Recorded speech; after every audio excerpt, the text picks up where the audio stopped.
Assalamualaikum everyone, this is Sarnoor and we are learning English language. आज की हमारी class पिछली क्लास की तसलसल का हिस्सा है।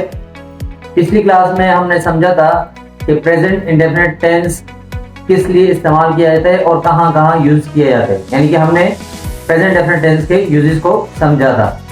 आज हम प्रेजेंट डेफिनेट टेंस की जो है फॉर्मेशन को समझेंगे कि आया प्रेजेंट डेफिनेट का जुमला बनता किस तरह से है और टाइप्स ऑफ कैटेगरीज जो इसके हैं वो किस तरीके से जो है इसको सेंटेंसेस की जो कैटेगरीज हैं वो किस तरह से जो इसके फॉर्मेशन होगी, यानी कि इसका फार्मूला क्या होगा या स्ट्रक्चर क्या होगा या फॉर्मेशन क्या होगी।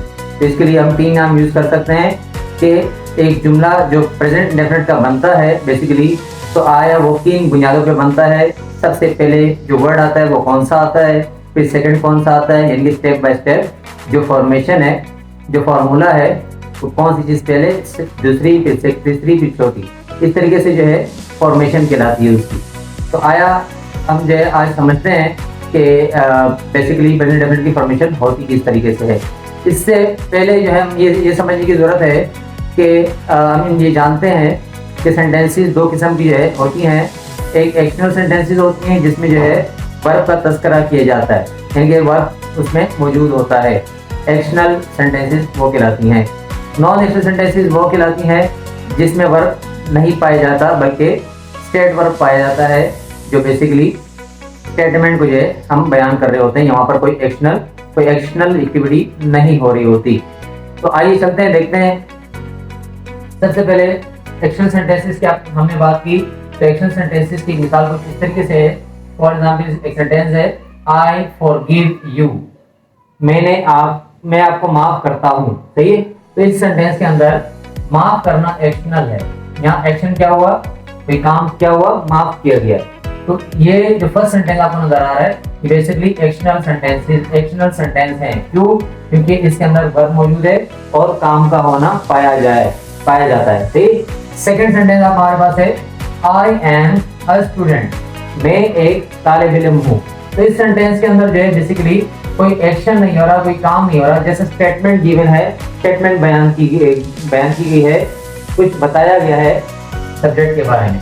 तो इस सेंटेंस के अंदर एक्शन नहीं है, जबकि सब्जेक्ट के बाद आपको नजर आ रहा है एम नजर आ रहा है। एम बेसिकली स्टेट वर्ब कहलाता है प्रेजेंट इंडेफिनिट का। तो इस सेंटेंस के अंदर कोई वर्ब नहीं है, इसलिए नॉन एक्शनल सेंटेंसेस कहलाता है। अब इस बेस के ऊपर हमारे पास जो है सेंटेंसेस की जो टाइप्स हैं उसके लिहाज से इसके दो स्ट्रक्चर हमारे पास वजूद में आएंगे। आया किस तरह से, आइए देखते हैं। सबसे पहले हमारे पास जो कैटेगरी है वो अफर्मेटिव है, यानी कि उर्दू के अंदर अगर हम बात करें तो ये सादा जुमला कहलाता है या इकरारिया जुमला कहलाता है, जिसमें आप इकरार करते हैं किसी काम के करने का। किस तरीके से, आइए देखते हैं। अफर्मेटिव सेंटेंसेस जो कि सादा जुमला कहलाता है या इकरारिया जुमला कहलाता है, इसका जो स्ट्रक्चर है या फार्मूला है या फॉर्मेशन है वो क्या है।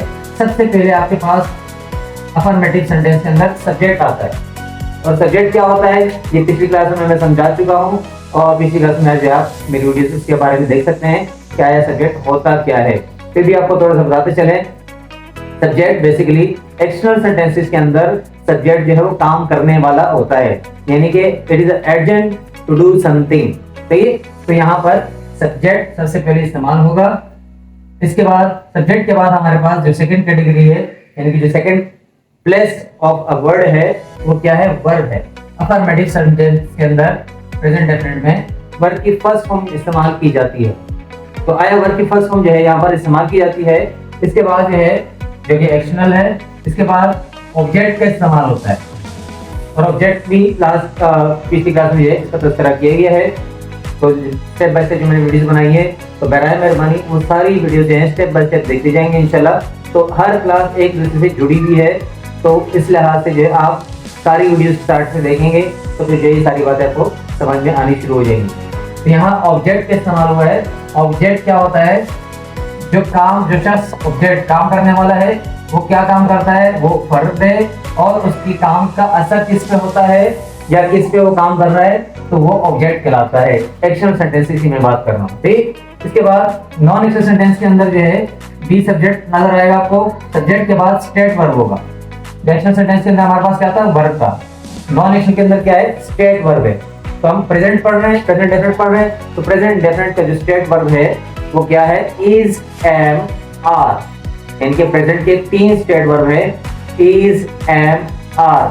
तो डिफरेंट हमारे पास सब्जेक्ट होते हैं, तो उस लिहाज से, सब्जेक्ट के लिहाज से हम इसका इस्तेमाल करेंगे। इसको भी समझ लेते हैं।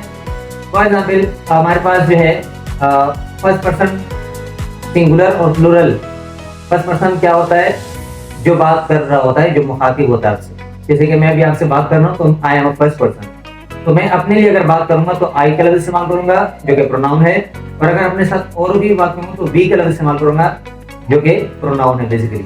तो यहाँ सिंगुलर और प्लूरल का इस्तेमाल हुआ। इस तरह सेकंड पर्सन है, तो सेकंड पर्सन जैसे मैं आपसे मुखातिब हूँ तो आप मेरे लिए सेकंड पर्सन है, तो मैं अगर आपको मुखातिब करूंगा तो यू का लफ्ज इस्तेमाल करूंगा, चाहे आप सिंगुलर हो चाहे वो प्लूरल हो। इसके बाद थर्ड पर्सन की बात होती है, तो मैं और आप जिसके बारे में बात करेंगे तो वो थर्ड पर्सन कहलाएगा, तो वो सिंगुलर भी हो सकता है और प्लूरल भी हो सकता है। अब सिंगुलर की सूरत में क्या होगा, third person singular, he, she, it, he, she, it, और या फिर कोई सिंगुलर नाउन होगा तो वो थर्ड पर्सन सिंगुलर कहलाएगा। अब प्लूरल क्या है, दे, THEY, दे, वो, तो एक से ज्यादा के लिए इस्तेमाल होता है, ये प्लूरल है थर्ड पर्सन का। तो यहाँ पर हमारे पास स्टेट वर्ब है। स्टेट वर्ब इज की बात करें तो इज थर्ड पर्सन सिंगुलर के साथ इस्तेमाल होगा, जैसे he is, she is, it is, Noman is. तो यहाँ चारों थर्ड पर्सन सिंगुलर जो है उनके साथ इज का इस्तेमाल हुआ। इस तरह एम है तो एम सिर्फ एक प्रोनाउन के साथ इस्तेमाल होगा, आई के साथ, आई एम, आई एम। इसके बाद हमारे पास आर आता है तो ये प्लूरल के लिए इस्तेमाल होता है, you are, we are, they are, या कोई प्लूरल नाम है चाहिए तो बॉयज आर, तो प्लूरल नाम के साथ भी आर का इस्तेमाल होगा। तो ये बेसिकली आपके स्टेट वर्ब का 3 सब्जेक्ट के साथ इस्तेमाल है, वो आपको बताया गया है। इसके बाद आगे चलते हैं। ये स्टेट वर्ब आपको बताया मैंने कि प्रेजेंट की जो स्टेट वर्ब है वो इज, एम, आर है, तो यहाँ प्रेजेंट के स्टेट वर्ब लगेंगे। इसके बाद ऑब्जेक्ट होगा, सही। तो ये नॉन एक्शन सेंटेंस का स्ट्रक्चर है। एग्जांपल को बनाते हैं। He gets up in the morning. He gets up in the morning. वो सुबह उठता है। तो यहाँ पर get up फ्रेजल वर्ब है, जैसे ये प्रीपोजिशन के साथ वर्ब का इस्तेमाल है, ये फ्रेजल वर्ब कहलाता है। तो यहाँ फर्स्ट जो मेन वर्ब है get, उसके साथ s का इजाफा किया गया है। क्यों? प्रेजेंट डेफिनेट के अंदर ये रूल है कि जब सब्जेक्ट अगर थर्ड पर्सन सिंगुलर हो, सब्जेक्ट अगर थर्ड पर्सन सिंगुलर हो अफर्मेटिव सेंटेंस के अंदर, तो हम उसके वर्ब के साथ एस या ईएस या आईएस का इजाफा करते हैं। ये किस बुनियाद पे करते हैं? ये इस बुनियाद पे करते हैं जैसे कि हम कोई सिंगुलर नाउन का प्लूरल बनाते हैं, तो वो जो रूल अप्लाई होते हैं कि जहाँ पर एस या ईएस या आईएस लगाने की वजह से वो प्लूरल बन जाता है। तो एज इट इज यहाँ पर भी वही रूल अप्लाई होंगे, तो आपने उसी लिहाज से वही रूल जो याद रखने हैं, ध्यान रखने हैं, और उसके हिसाब से आपने एस या ईएस या आईएस का इजाफा करना है, ठीक। तो यहाँ एस का इजाफा किया गया है, थर्ड पर्सन सिंगुलर ही इस्तेमाल हुआ है, ही, शी, इट, या सिंगुलर नाउन इस्तेमाल अगर सब्जेक्ट के तौर पे होगा अफर्मेटिव सेंटेंस के अंदर, तो फिर हम उसके वर्ब के साथ एस, ईएस या आईएस का इजाफा करते हैं। तो यहाँ पर एस का इजाफा हो चुका है। He gets up in the morning, वो सुबह उठता है। तो यहाँ इस सेंटेंस के अंदर ही सब्जेक्ट है, गेट अप जो है वर्ब है, और इन द मॉर्निंग जो है वो क्या है, ऑब्जेक्ट है। इसके बाद नॉन एक्शन सेंटेंस देखते हैं, इसकी मिसाल देखते हैं। He is my brother. इस सेंटेंस के अंदर कोई एक्शन नहीं है, जस्ट स्टेटमेंट बयान की गई है। तो ही यहाँ सब्जेक्ट है, इज यहाँ आपका स्टेट वर्ब है, और माई ब्रदर जो है वो ऑब्जेक्ट है इस सेंटेंस के अंदर। तो ही इज माई ब्रदर, वो मेरा भाई है।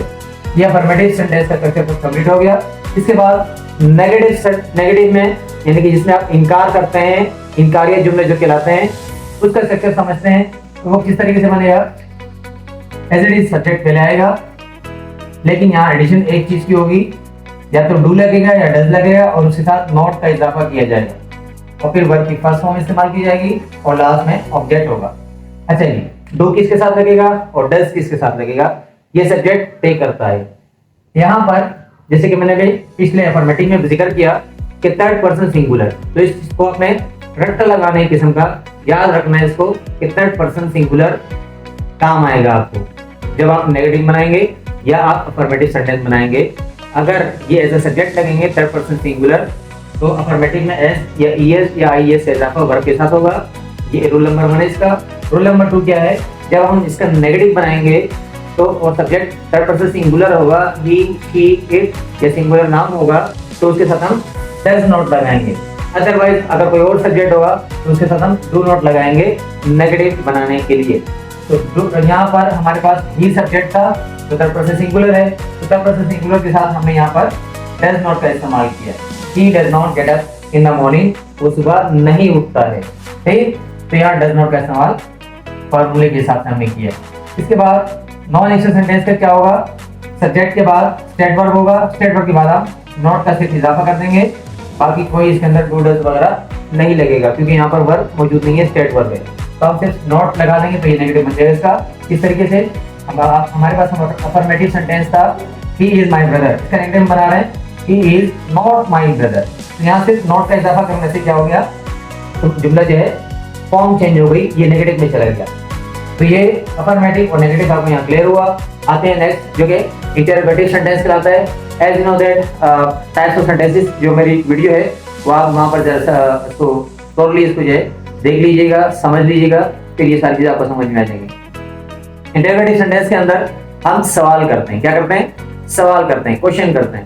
तो जब क्वेश्चन करते हैं, लाजिम सी बात है, जब हम रिटर्न फॉर्म में एक सवाल लिखे होते हैं तो उसके लास्ट में हम क्वेश्चन मार्क भी लगा देते हैं ताकि ये मेंशन हो कि ये सवाल पूछा गया है, जो कि पंक्चुएशन का हिस्सा है क्वेश्चन मार्क। तो यहाँ पर जो हमने डू डज लगाया था नेगेटिव बनाने के लिए, तो वही डू डज स्टार्टिंग में आ जाएगा, नॉट हट जाएगा, नॉट रिमूव कर देंगे क्योंकि हम क्या बना रहे हैं, इंटरोगेटिव बना रहे हैं। तो या तो डू लगेगा या तो डज लगेगा अकॉर्डिंग टू सब्जेक्ट। तो हमारे पास सब्जेक्ट ऑलरेडी ही है, तो ही के साथ हम डज लगाएंगे।